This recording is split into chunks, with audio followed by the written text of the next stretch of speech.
Something we've been doing recently is creating videomatics.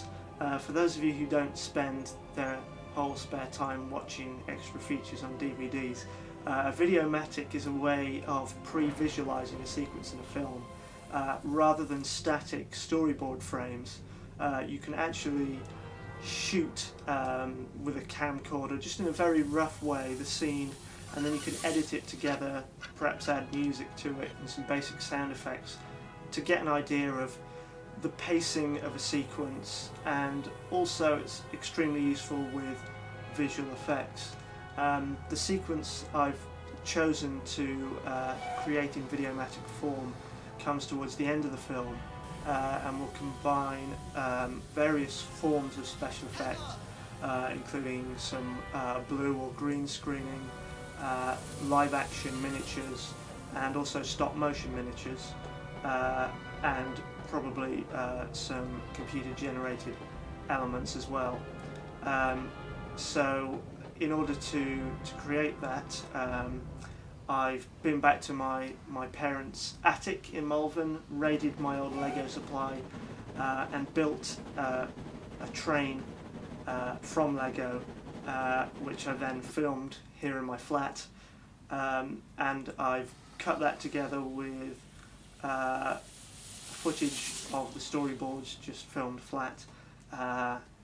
and some live action elements which James and I have shot here today just very quickly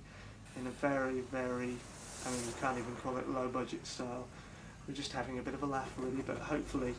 The idea is to show how the shots will be built up with elements, so you might have a blue screen live action element and a miniature element, and then maybe another miniature element which has been keyed in, or a computer generated element, or a stop motion element.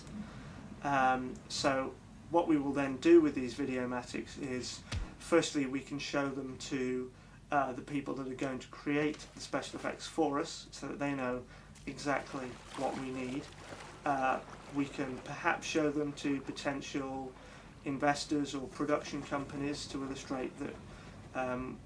we know how we're going to achieve these sequences, and to give them a clear idea of how it will be paced and how it will flow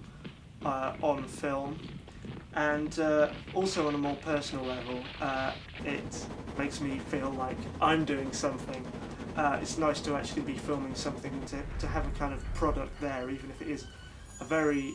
rough version of what the scene will look like. It just helps kind of keep it alive for both James and myself, and it's nice to feel that we're taking that step towards creating the finished product.